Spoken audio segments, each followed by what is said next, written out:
Welcome. Joining us for this segment is Mr. Rahsaan Hall. He is a candidate for Plymouth County District Attorney. He is also the former director of the Racial Justice Program for the American Civil Liberties Union, ACLU, of Massachusetts. Mr. Hall, welcome to the program. Thank you. Thank you for having me, Kevin. First thing I would ask you, just to better inform all of our audiences, tell us a little bit about yourself briefly. Sure. So as you mentioned in the opening, I'm the former director of the Racial Justice Program for the ACLU of Massachusetts. Prior to that, I served at the Lawyers Committee for Civil Rights in Boston as the deputy director. And before that, I was a prosecutor in the city of Boston for the Suffolk County District Attorney's Office. I was there for 8 years. I handled any number of gang, drug, gun, and homicide cases. I'm also an ordained reverend within the African Methodist Episcopal Church, and I live in the city of Brockton, the city of champions. Is this your first run for political office?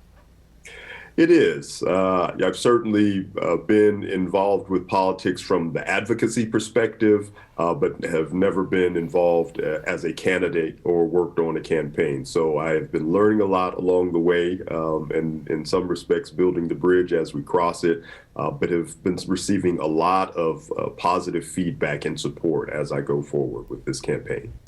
Folks don't realize that there's a lot that goes into the process to consider running for office.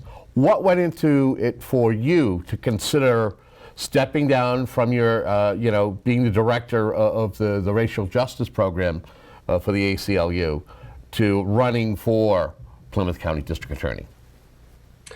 There were a lot of considerations, and thank you for asking about that, because I think that's one of the things that does not get a lot of attention, and I'll have to say it up front.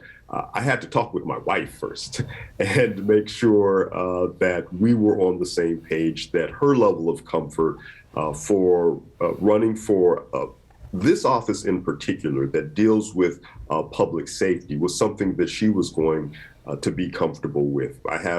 We have adult children, so the disruption to daily life would not be as significant for them, but that was something certainly worth considering in being concerned about income for the period of time that I would be running for office, because I had to leave my position at the ACLU because of an office policy that did not allow individuals who work there to run for public office. I would either have to resign or take a leave of absence.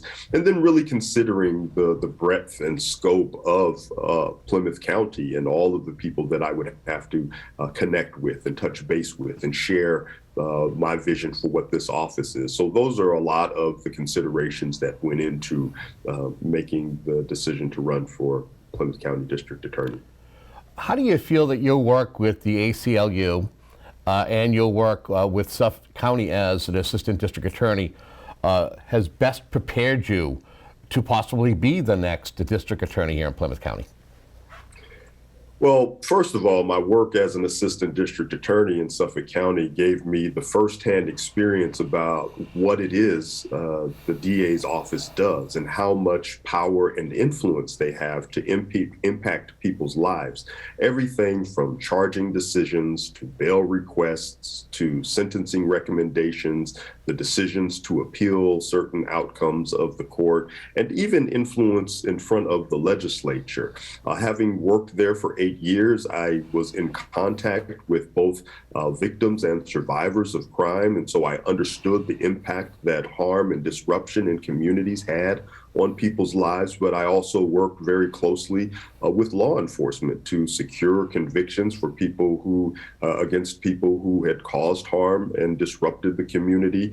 And so having all of those experiences gave me some insight around the inner workings of the district attorney's office and the things that are important when we think about public safety. I think my role at the American Civil Liberties Union gave me a different perspective from an advocacy perspective, really trying to push for evidence-based reforms that reduce the footprint of the criminal legal system, that yield less harmful results, and seeing how district attorneys were oppositional to some of those reforms that were being advocated for. I also had an opportunity to gain a greater appreciation for the protections of civil rights and civil liberties. That is primarily what the ACLU's advocacy has been about. And in particular, concerns around racial justice issues, understanding that there are certainly racial disparities within society, but the role of the district attorney and the criminal legal system more generally has often exacerbated or made worse those racial disparities. And a lot of my work was centered around trying to undo the injustices that led to those racial disparities and find the ways in which the criminal legal system more broadly could be used to dismantle some of those disparities. It's interesting is the early part of your response basically was kind of a segue to my next question, which is just a few short years ago, you actually helped lead the ACLU, a particular campaign called What a Difference a DA Makes, which basically educated voters on campaigns for DA. Talk a little bit about putting that together to better inform and educate folks. And do you think that voters understand the role, the influence, and the power that a district attorney has? Thanks for that, question, Kevin. It's a really important program that we launched. Our advocacy at the ACLU had consistently come up against roadblocks from district attorneys when we were advocating for reforms that would reduce the harmful impacts of the criminal legal system. It was consistently district attorneys that would stand in the way. When we were advocating to address wrongful convictions from the drug laboratory scandal, it was district attorneys that were oppositional to that. In my own experience as an assistant district attorney, I understood the way that the decisions district attorneys made could have significant impact on people's lives and in some instances derail people's lives. And so we understood that as advocates and myself as a former prosecutor, but we didn't have a good sense of how much the public understood about that. And so we did some polling, and we found out that 4 in 10 Massachusetts voters did not know that the district attorney was an elected position. I mean, this isn't just Massachusetts residents. These are people who took the poll and said, I vote regularly. And 4 out of 10 of them didn't know the DA was an elected position. And over half of the voters didn't think that the district attorney had that much power, or that it didn't really matter who the DA was. But in focus groups, when we confronted voters with the information about the role, power, and influence that district attorneys have and all of the decisions they make that impact people's lives, 81% of voters said that they would pay more attention to the next district attorney election. And we saw through our public education campaign substantial increases in ballots cast in district attorney races. We saw something around the range of 38% increase in ballots cast in Suffolk County race. We saw up to 126% increase in ballots cast in the Berkshire County race. And so it really underscored how significant and important this role, how important and significant this role is, and how important it is for the voters to understand that and be informed and engaged in the process of not only voting for district attorney, but holding the district attorney accountable to the things that they desire and want to see in their community. Do you feel that a part of the voter apathy in understanding the role of a district attorney has something to do with the number of layers of government, and knowing that, especially here in Plymouth County, that a lot of folks disregard county government, and they see it just that they, knowing that a number of the counties no longer actually exist and have governance, that maybe folks aren't paying attention, or there's kind of a misunderstanding? I think it's a combination of things, and I think you're right to point out the lack of a county government structure. Many other states have county governance structures, and so people are engaged and in tune to what's happening at the county level, where in Massachusetts, it's really just kind of like the sheriff, the DA, the register of deeds and the register of probate and county commissioners.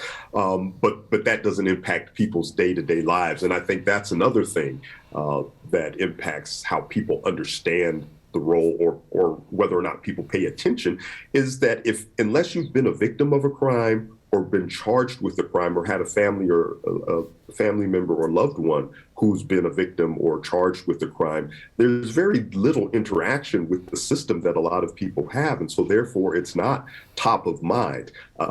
Unfortunately, a lot of decisions get made by DA's offices. A lot of things happen in DA's offices. And if it's not, a national media market, it probably doesn't get the type of coverage that would make people pay attention to it. And so when it comes to the election and people see the ballot and say, hey, I've never been victimized by crime and I've never felt like the system has done me wrong, seems like everything's okay, they're either not going to vote because they don't have enough information, or they're just going to continue to cast the vote for whoever's name is on the ballot. And that's not the best way for a democracy to operate.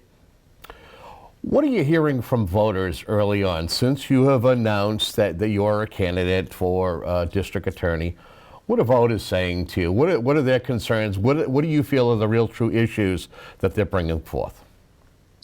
I've received a lot of support from voters and the people that I've been engaging with throughout the county, from Hull to Halifax, from Plymouth, Plimpton, Pembroke, Brockton, and the Bridgewaters, and all of the 27 municipalities within the county. There's been a lot of excitement about my candidacy, about a more fair and just system. People are wanting to see the racial disparities addressed in the system. And also people want to feel that they will be kept safe. And there is an emerging understanding based on some of the national conversations, issues around racial justice, and even evidence and research that shows that there are better ways to get better, safer, and healthier outcomes for our community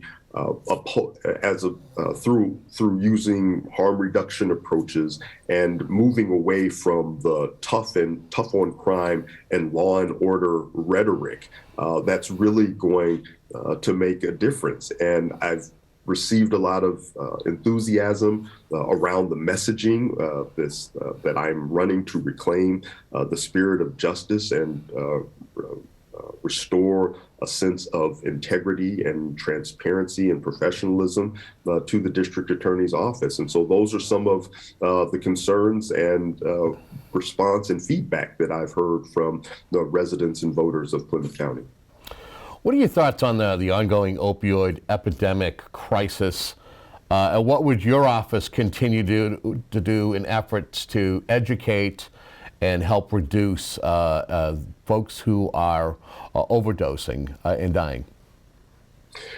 The opioid crisis is a problem and is no respecter of person. It has ravaged communities across the country and Plymouth County in particular. And a lot of law enforcement officials in particular have acknowledged that we cannot arrest, prosecute, or incarcerate our way out of this problem. Unfortunately, a lot of people continue to pursue the tactics and strategies that require arresting, prosecuting, and incarcerating our way out of the opioid crisis. This is a public health issue, and it needs to be treated as such. And so if elected district attorney, I would continue to partner with some of the organizations on the ground that are doing good work to provide treatment and services to people. But I would also push the envelope and really encourage us to look at more harm reduction approaches to dealing with the opioid crisis. Incarceration is not the solution for people who are struggling with substance use disorder. And there's data to back that up. I would partner and work with medical addiction specialists to find out what are the interventions that are going to make that are going to increase the likelihood that someone has a better outcome from being involved in this system, even if it means not being involved in this system at all. I would use the platform of district attorney to make sure that our community are getting the types of resources to abate the issue and concerns and make sure that people's needs are being met. But I just can't fathom doubling down on the failed war on drugs that has left many communities in shambles, particularly Black and brown communities. It's not lost on me that when heroin and crack cocaine were epidemics in Black and brown communities, the immediate response was that of criminalizing that behavior and the war, further escalating the war on drugs. And now that the opioid crisis is impacting a broader swath of community and doing much more harm and damage in white and suburban communities, that there's a greater openness to approaching this as a public health crisis. That said, what happened in the past has happened in the past, and we need to learn lessons from that. And one of the greatest lessons that we can learn from that is that we shouldn't continue to criminalize substance use issues and addiction. What would you say your stance is regarding mandatory minimum sentences? When is this method or this tool, depending on the criminal case, should a mandatory minimum sentencing be used? Mandatory minimum sentences are a significant problem within the criminal legal system because it takes the discretion away from judges who are supposed to be the neutral arbiters of a case. They are the ones who are supposed to hear all of the evidence and don't have a stake in the outcome other than making sure that justice is served. And when mandatory minimums are on the table, all of the power is exclusively in the province of the prosecutor. Perfect case, for example, when I was an assistant district attorney, I had a case of a young African-American man, 18 years old, was charged with possession of a Class D substance, which was marijuana, with the intent to distribute within a certain distance of a park. That carried a mandatory minimum sentence, a 2-year jail sentence. The only thing that I was given the permission to do was to agree to dismiss the mandatory sentence only if he agreed to a 2-year suspended sentence. And so what that meant for that young man is if he agreed to that, he would have a 2-year jail sentence hanging over his head for 2 years. And if he violated, he would immediately go to jail. And he had no prior criminal history, and his mother, who was there with him in the court, said, "We'll take it," because for her, it meant her son wasn't going to have to go to jail. But I have no idea what happened to that young man. And now we're in Massachusetts, where we have a burgeoning cannabis industry, and the people who are generating the greatest amount of wealth from this look nothing like that 18-year-old African-American man. And so it's unfair and it's unjust for prosecutors to have all of that power and to be able to leverage that power to either get guilty pleas and sentences out of people that may not be the most appropriate sentence, or to take the discretion away from a judge to make the decision about what is the best sentence for someone. And so mandatory minimums have been misused, abused, and until there is some other way of ensuring that there is fairness across the board, they shouldn't be used. What is it that, again, if you're elected, what is it that your office can do to at least try to find a better way to use a mandatory minimum if it is at all applicable, whether it's somebody who is a violent offender or someone who is a sexual predator? I think in instances like that, and with all cases, there should be a case-by-case evaluation and considering public safety concerns.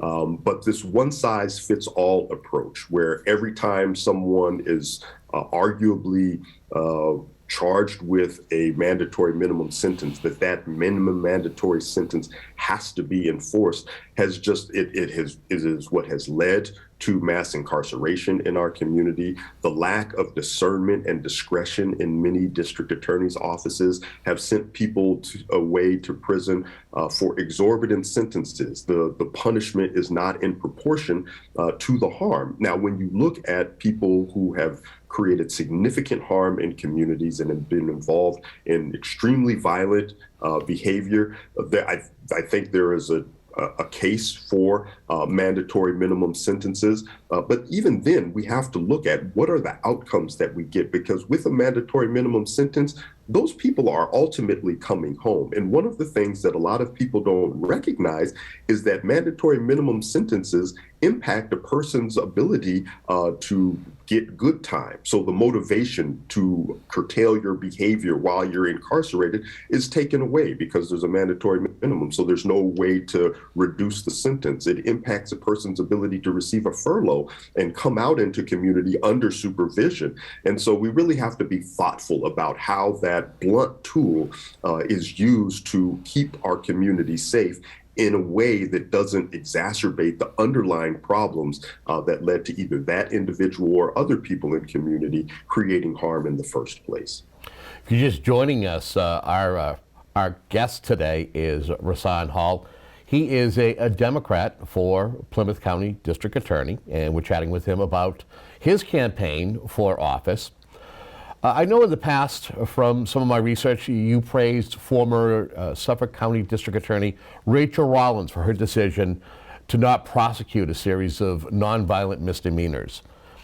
Some of those would include trespassing, shoplifting, possession of drugs. If elected, would you make a similar decision for Plymouth County and not prosecute for certain misdemeanors? I think it's important to point out with then District Attorney Rollins, now U.S. Attorney Rollins, that her policy memo that laid out those 15 crimes that she would not prosecute, that it was presumptive non-prosecution, that it was not an absolute that those offenses would not be prosecuted. And another important aspect to consider is that some of those offenses were the highest drivers of racial disparities in the system. And research has been shown that a lot of those offenses, Black and Latinx people were disproportionately charged with those offenses. It doesn't mean that they were committing those offenses more than white people. It just means that they were in communities that were policed more, and that there was a greater likelihood that they would be charged and arrested and charged and prosecuted for those offenses. And I think it's important to understand some of the motivations behind that. It's also important to think about the precious resources